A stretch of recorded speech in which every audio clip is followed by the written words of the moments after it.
বিজয়ের আরও এক ধাপ উত্তরণের জন্য অভিনন্দন। জুলাই ঘোষণাপত্র সফলভাবে প্রণয়নের এই কঠিন কাজের সাথে যুক্ত সকলকে আন্তরিক ধন্যবাদ এবং মোবারকবাদ। এই গুরুত্বপূর্ণ অবদানের জন্য আপনাদের কাছে বাংলাদেশ কৃতজ্ঞ থাকবে। তবে এই ঘোষণাপত্রে কি জাতির আকাঙ্ক্ষা পূর্ণ করতে পারছে? না, পারে নাই। এই ঘোষণাপত্র আরও সর্বাঙ্গ সুন্দর হইতে পারত যদি কিছু সীমাবদ্ধতা দূর করতে পারত। এটা হয় নাই সম্ভবত দুইটা কারণে। এক, রাজনৈতিক দলগুলোর মধ্যে অর্গানিক ইন্টেলেকচুয়াল ক্যাপাসিটি বা বুদ্ধিবৃত্তিক ক্যাপাসিটি এটা না থাকা, বা নেহায়তি বিপ্লবের আকাঙ্ক্ষা বুঝতে ব্যর্থ হওয়া। আমি এই জন্যই বলি যে বিপ্লবের আকাঙ্ক্ষা প্রচলিত রাজনৈতিক দলগুলো ধারণ করতে না পারলে নতুন রাজনৈতিক শক্তি উত্থিত হবে।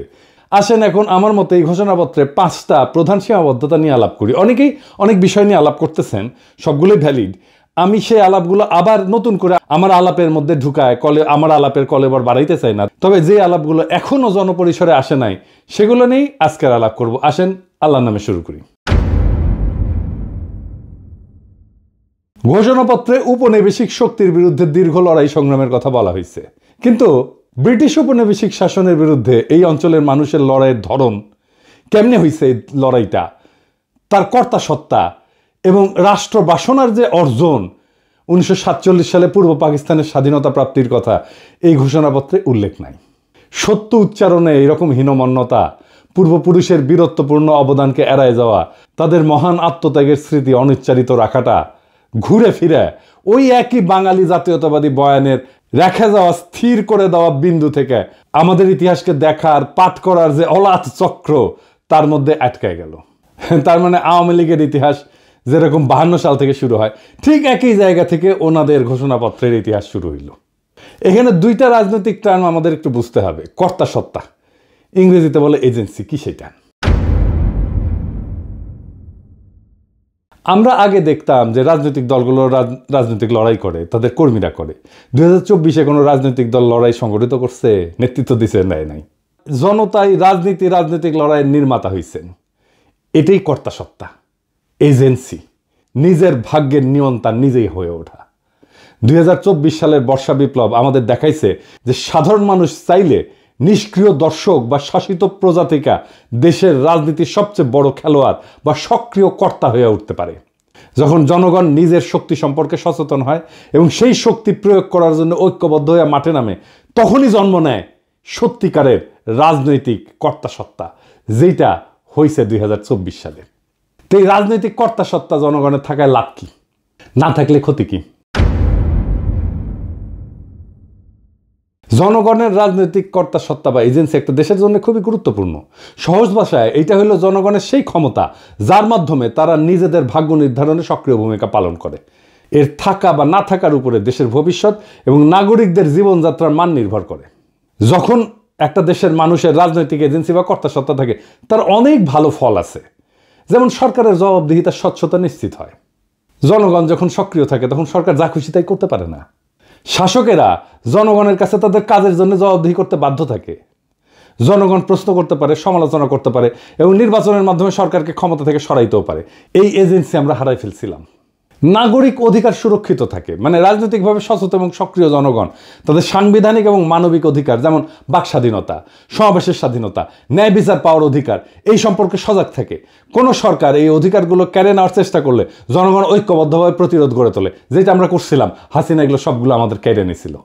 এর ফলে রাষ্ট্রের সুশাসন এবং স্থিতিশীলতা প্রতিষ্ঠা পায়। যেমন জনগণ যখন নীতি নির্ধারণের প্রক্রিয়ায় অংশগ্রহণ করে তখন সরকারের গৃহীত সিদ্ধান্তগুলো আরও বাস্তবসম্মত হয়, গণমুখী হয়। এর ফলে সামাজিক উত্তেজনা কমে এবং দীর্ঘমেয়াদী রাজনৈতিক স্থিতিশীলতা তৈরি হয়। জনগণ অনুভব করে যে রাষ্ট্র তাদের কথা শোনে। 4 নাম্বার, সামাজিক ন্যায় বিচার এবং সমতা বৃদ্ধি পায়। সমাজের প্রান্তিক, দরিদ্র, অনগ্রসর এবং সুবিধাবঞ্চিত গোষ্ঠীগুলো তাদের এজেন্সির মাধ্যমে নিজেদের দাবি দাওয়া তুলে ধরতে পারে। এর ফলে রাষ্ট্র তাদের প্রতি নজর দিতে বাধ্য হয় এবং সমাজে অর্থনৈতিক এবং সামাজিক বৈষম্য কমে আসে। যেমন ধরেন শ্রমিক সংগঠনগুলো তাদের কর্তা সত্তা প্রয়োগ করে ন্যায্য মজুরি এবং নিরাপদ কর্মপরিবেশ আদায় করে নিতে পারে। এবং 5 নাম্বার, জাতীয়তাবোধ এবং দেশপ্রেম শক্তিশালী হয়। যখন জনগণ মনে করে যে দেশটা তাদের এবং দেশের ভালো মন্দে তাদের ভূমিকা আছে, তখন তাদের মধ্যে স্বাভাবিকভাবেই দেশপ্রেম, জাতীয়তাবোধ বৃদ্ধি পায়। তারা দেশের সম্পদ রক্ষা করে, দেশের উন্নয়নে নিজেদেরকে অংশীদার মনে করে। আর যেই দেশে জনগণের রাজনৈতিক এজেন্সি না থাকে সেই দেশে এক অন্ধকার পরিস্থিতি তৈরি হয়। সেই দেশের স্বৈরাচারী আর নিপীড়নমূলক শাসনের জন্ম হয়, যেটা হাসিনার আমলে হয়েছে। শাসকেরা যা খুশি তাই করতে পারে। সরকার ধীরে ধীরে স্বৈরাচারী হয়ে ওঠে এবং জনগণের উপরে নিপীড়ন নির্যাতন চালায়। ভিন্ন মতকে শক্তি দিয়ে দমন করা হয়। হাসিনা যা যা করছে, হাসিনার আমলে আমরা এজেন্সি হারাইছিলাম, আমাদের কর্তা সত্তা হারাইছিলাম। ব্যাপক দুর্নীতি এবং সম্পদ লুণ্ঠন হয়, কারণ সরকারের কোনো জবাবদিহিতা থাকে না। রাষ্ট্রীয় সম্পদকে ব্যক্তিগত সম্পদে পরিণত করা হয়। ক্ষমতাসীন এবং তাদের মদতপুষ্ট একটা গোষ্ঠী ব্যাপক দুর্নীতিতে জড়ায় পড়ে, দেশের সম্পদ বিদেশে পাচার হয়ে যায় এবং সাধারণ মানুষ রাষ্ট্রীয় সম্পদের সুফল থেকে বঞ্চিত হয়। একই জিনিস ঘটছে হাসিনার আমলে। এর ফলে দেশ অর্থনৈতিকভাবে পঙ্গু হয়ে যায়, ধনী গরিবের মধ্যে বৈষম্য আকাশচুম্বী হয়। এজেন্সি না থাকলে নাগরিক অধিকারের চরম লঙ্ঘন হয়। যেখানে এজেন্সি নাই সেখানে অধিকারও নাই। মানুষের কথা বলার স্বাধীনতা, সংবাদপত্রের স্বাধীনতা, এমনকি নিরাপদে বেঁচে থাকার অধিকারও কেড়ে নেওয়া হয়। আইন বিচার ব্যবস্থা ক্ষমতাসীনদের হাতিয়ারে পরিণত হয়। দেখছেন না হাসিনার আমলে যা যা হয়েছে, সব আমাদের এজেন্সি বা কর্তা সত্তা হারানোর ফল। এর ফলে জনগণ দ্বিতীয় শ্রেণীর নাগরিকে পরিণত হয়। তাদের জীবন, সম্পদ, সম্মান সব হুমকির মুখে থাকে এবং জবাবদিহিতা না থাকায় অযোগ্য ব্যক্তিদেরকে গুরুত্বপূর্ণ পদে বসায় এবং দেশের জন্য ক্ষতিকর সব সিদ্ধান্ত নেয়। যেহেতু জনগণ কথা বলতে পারে না, তাই সেই ভুল বা সিদ্ধান্তগুলোই চলতে থাকে এবং রাষ্ট্র হিসেবে দেশটা ব্যর্থ হইতে শুরু করে। এর ফলে শিক্ষা, স্বাস্থ্য, অর্থনীতির মতো সমস্ত গুরুত্বপূর্ণ কাজ ভেঙে পড়ে একে একে এবং দেশের ভবিষ্যৎ অন্ধকার হয়ে যায়। সামাজিক স্থবিরতা দেখা দেয়, হতাশা দেখা দেয়। জনগণ যখন দেখে যে দেশে ভালো মন্দ তাদের কিছুই করার নাই, কিছু যায় আসে না, তখন তাদের মধ্যে তীব্র হতাশাবোধ এবং বিচ্ছিন্নতাবোধ জন্মায়। তরুণ প্রজন্ম দেশের প্রতি আস্থা হারায় ফেলে এবং সুযোগ পেলে দেশ ছেড়ে চলে যেতে চায়। সমাজের সৃষ্টিশীলতা এবং অগ্রগতির পথ বন্ধ হয়ে যায়। তার মানে জনগণের রাজনৈতিক এজেন্সি বা কর্তা সত্তা, এটা হইতেছে একটা সুস্থ কার্যকর রাষ্ট্রের হৃৎপিণ্ড। এটা থাকলে রাষ্ট্র জনগণের শক্তিতে বলীয়ান হয়, আর না থাকলে সেই রাষ্ট্র একটা অন্তঃসার শূন্য কাঠামোতে পরিণত হয়, যে কোনো সময় যেটা ভেঙে পড়তে পারে। আমরা আমাদের এজেন্সি, আমাদের কর্তা সত্তা এই 2024-এ নিজের হাতে নিতে পারছি।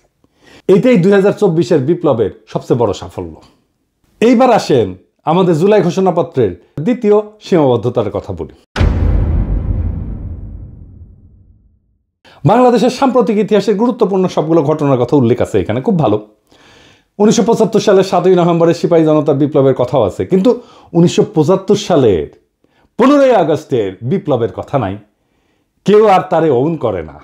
এই জন্যেই আওয়ামী লীগ মর্সিয়া গাইতে পারে, বঙ্গবল্টু মরে নাই। 1975-এর 15 আগস্ট দেশপ্রেমিক সেনাবাহিনী শেখ মুজিবের বাকশাল সরকারকে উৎখাত করে। সেই বিপ্লব জনতা অভিষিক্ত করে, পথে নামে আসা তাদেরকে অভিনন্দিত করে। সিপাহী জনতার বিপ্লবকে আকাশ থেকে পড়ছে। 90-এর সামরিক স্বৈরাচারের বিরুদ্ধে গণ অভ্যুত্থানের পর 3 জোটের রূপরেখা এটা লেখা হয়েছিল, সেটা লঙ্ঘন করছে। বিজয়ী দলসমূহের মধ্যে রাজনৈতিক সমঝোতা ভঙ্গ, জন আকাঙ্ক্ষা পূরণের যে ব্যর্থতা এবং পরবর্তীতে সেই অভ্যুত্থানের অঙ্গীকার ধারণ করতে না পারার কারণে পর্যায়ক্রমে বাংলাদেশ রাষ্ট্রের অগণতান্ত্রিক চরিত্র ধারণের অশুভ পরিণতির উল্লেখ এই জুলাই ঘোষণাপত্রে নাই। তত্ত্বাবধায়ক সরকার ব্যবস্থা ধ্বংস করার বিষয়ে উল্লেখ নাই। কেন, কিভাবে এই ফাংশনিং ব্যবস্থাটা ধ্বংস হইল সেটার কোনো উল্লেখ আছে? নাই। তবে একই ঘটনা আবার ঘটলে আমি সেটাকে কিভাবে বাধা দেব? এবার আসেন 3 নম্বর সীমাবদ্ধতা। গত প্রায় 16 বছর দীর্ঘ ফ্যাসিস্ট দুঃশাসন প্রতিষ্ঠা করতে, জনগণের উপরে ধারাবাহিক নিপীড়ন চালাইতে রাষ্ট্রের মূল প্রতিষ্ঠানসমূহের মধ্যে সবচেয়ে বেশি আগ্রাসী শক্তি ব্যবহার করছে সশস্ত্র বাহিনী এবং সামরিক গোয়েন্দা সংস্থা, যাদের স্বীকৃত অপরাধ কর্মের কোনো উল্লেখ জুলাই ঘোষণাপত্রে নাই। আয়নাঘর কোথায় হয়েছে? ক্যান্টনমেন্টের মধ্যে ডিজিএফআই করছে।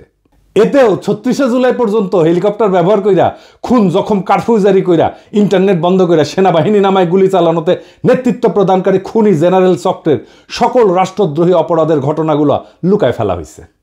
স্পষ্ট কইরা সেনাবাহিনীর তরুণ সৈনিক অফিসারদের অংশগ্রহণের সংগ্রামী বৈশিষ্ট্যের কথা না বইলা সাধারণভাবে জনসাধারণের পক্ষে সেনাবাহিনীর অবস্থান গ্রহণের কথা উল্লেখ করা হয়েছে।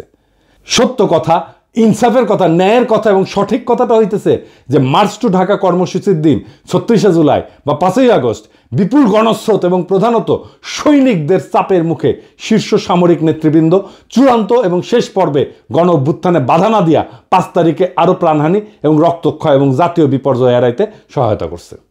4 নম্বর সীমাবদ্ধতা। হাসিনার ফ্যাসিবাদী শাসন প্রতিষ্ঠার পেছনে ব্যবহৃত সবচেয়ে দুর্বিষহ অস্ত্র সাংস্কৃতিক যুদ্ধের নাম ছিল ইসলামোফোবিয়া। দেশের ধর্মপ্রাণ সংখ্যাগরিষ্ঠ মানুষ, আলেম ওলামা, মাদ্রাসা ছাত্রদের বিরুদ্ধে লাগাতার এই অস্ত্র ব্যবহার করে হাসিনা যুদ্ধ চালায় গেছে। 2013 সালের 5ই মে শাপলা চত্বরে রাতের অন্ধকারে লাইট লিভায় রাষ্ট্রীয় বাহিনী দিয়ে নারকীয় হত্যাযজ্ঞ পরিচালনা করা হয়েছে, যে হৃদয় বিদারক ঘটনাটা আমাদের ইতিহাসে একটা সুগভীর ক্ষত সৃষ্টি করছে। ব্রিটিশ উপনিবেশিক শাসনকাল থেকে শুরু করে সকল আজাদী আন্দোলনে, অধিকার আদায়ের সংগ্রামে এদেশের ধর্মপ্রাণ মানুষ, আলেম ওলামা এবং মাদ্রাসা শিক্ষার্থীদের অংশগ্রহণ, আত্মত্যাগ এবং অবদানকে সবসময় অবহেলা, আড়াল এবং মুছে দেওয়ার একটা দুষ্ট ক্ষত আমাদের ইতিহাসে গেড়ে বসছে।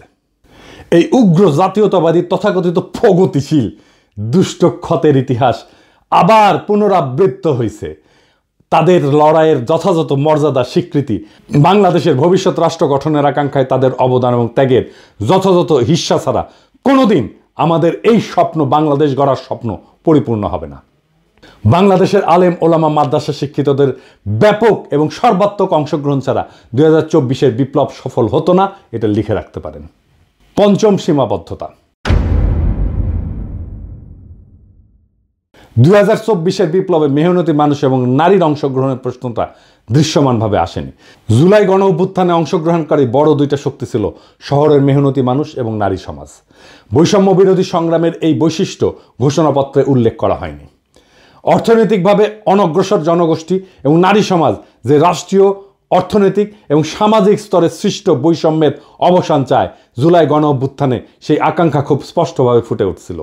এই জনগোষ্ঠীর সমানাধিকারের আকাঙ্ক্ষা আন্দোলনের অগ্রভাগে ছিল, নেতৃত্ব দিছিল এবং তাদের বেশিরভাগই হতাহত হয়েছে।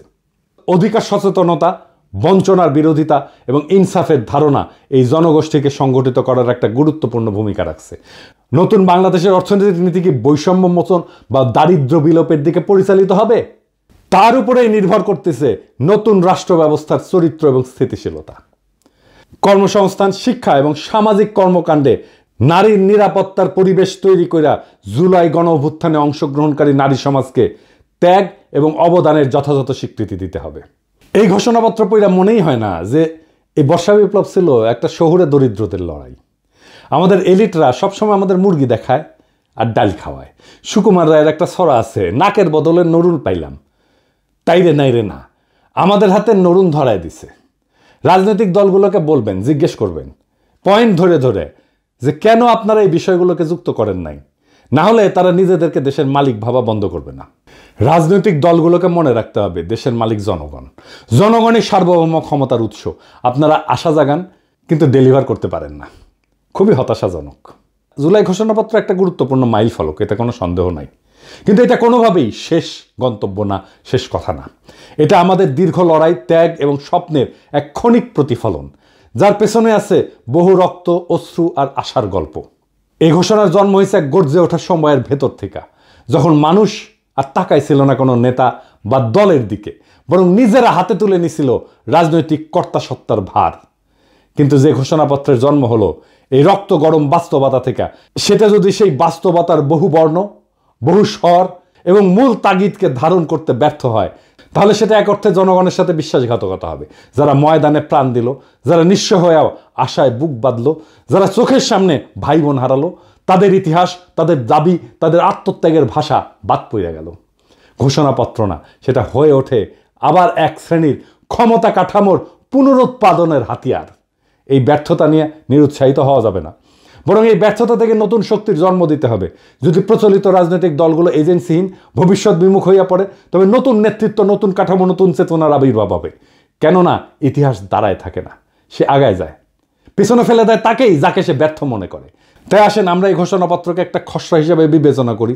এটা জনগণের অসীম শক্তির সামনে একটা খোলা চিঠি, যা আবার লেখা হবে, আবার সম্পাদিত হবে, আবার জনগণই তার রূপ নির্ধারণ করবে। এটাই হলো গণতন্ত্রের প্রকৃত চেহারা, যেখানে প্রত্যেকটা মানুষ শুধু ভোটার না, ইতিহাসের লেখক, যেখানে জনগণ শুধুই অনুসারী না, বরং রাষ্ট্র নির্মাণের কর্ণধার। আমরা যারা আজ প্রশ্ন করতেছি, সমালোচনা করতেছি, তারা কেউ এই প্রক্রিয়ার বাইরে না, বরং এই চর্চাই আগামী দিনের সুসংগঠিত, সুবিচার ভিত্তিক, ন্যায় ভিত্তিক, ইনসাফ ভিত্তিক বাংলাদেশের ভিত্তি করবে। বর্ষা বিপ্লব একদিনের ব্যাপার না, এই শুরু, শেষ না। এইটা একটা যাত্রা, এটা একটা জার্নি। এইখানে গন্তব্যের দিকে যাত্রা আছে, কিন্তু গন্তব্যে পৌঁছানো নাই। গন্তব্য সবসময় অধরা থাকে। আমরা প্রত্যেক দিন একটু একটু করে অগ্রসর হই, আরো ভালো, আরো প্রগতিশীল, আরো মানবিক আর একটা রাষ্ট্রের দিকে।